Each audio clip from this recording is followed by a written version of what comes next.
We're going to do one more stock before we take a quick break, and that is Nampak. Also a very, very interesting situation. This is the sort of market leader in South Africa, certainly with regard to the broad suite of packaging options. So, of course, that is everything from cans, where you manufacture enclosures for putting either beer or soft drinks into them. Glass as well, critically, obviously with SAB Miller as a big customer there as well, but there's a whole lot of other people who sell beverages in glass. Paper and plastics this time, plastics, and here we're talking mostly about the rigid stuff. They did sell their flexibles business recently. This one is also making an interesting push into the African continent outside of South Africa, particularly with regard to beverage enclosures, cans and others in Angola and Nigeria. Market cap rose and is now 25.12 billion rand, but you'll see in a minute they had results which disappointed the market recently, and they got a bit of a caning. Price earnings ratio 16.24, dividend yield 4.17%, although they did cut the dividend with their most recent set of results.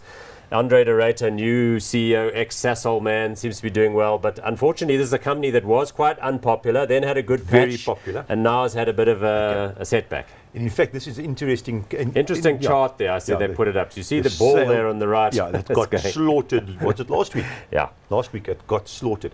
It's a very interesting company. And in fact, a lot of people learning about the stock market can learn a lot from looking at Nampak and SAPI's a bit of the history, because it actually does teach you. Right, Nampak, overseas people just loved this because it was going into Africa. It was the whole African growth story, and it was successful. However, in their latest results, Africa continues to be successful. They've in fact done very well. But domestically here in South Africa, especially the glass side, was just destroyed. Although they knew that the glass was going to be a bit down because of the brewery's contract being renegotiated and so on, but somehow the market was surprised again.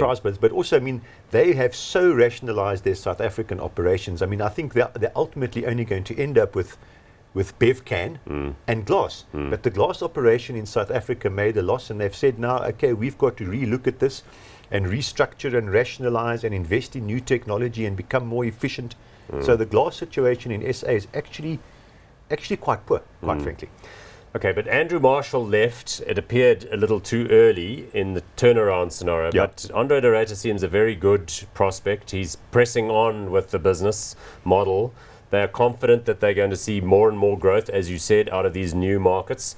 And they didn't buy something in Nigeria. That flopped, I mean, they bought a business that a global manufacturer had put that plant in, but it wasn't like buying Dangote by Tiger. They've got a business that is proper. And I mean, a lot of their businesses are in fact extremely good businesses.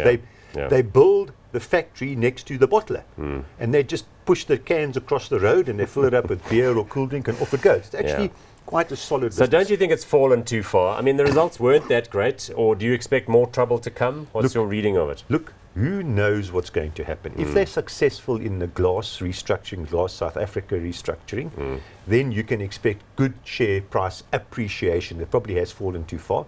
So this one I'll actually go hot on. It's a bit of a punt, but I'll actually go hot only because it's fallen, 15%. That's my theory as well. We're on the same page here, because I think this one took a bit of a dive and it's probably a little bit over warranted.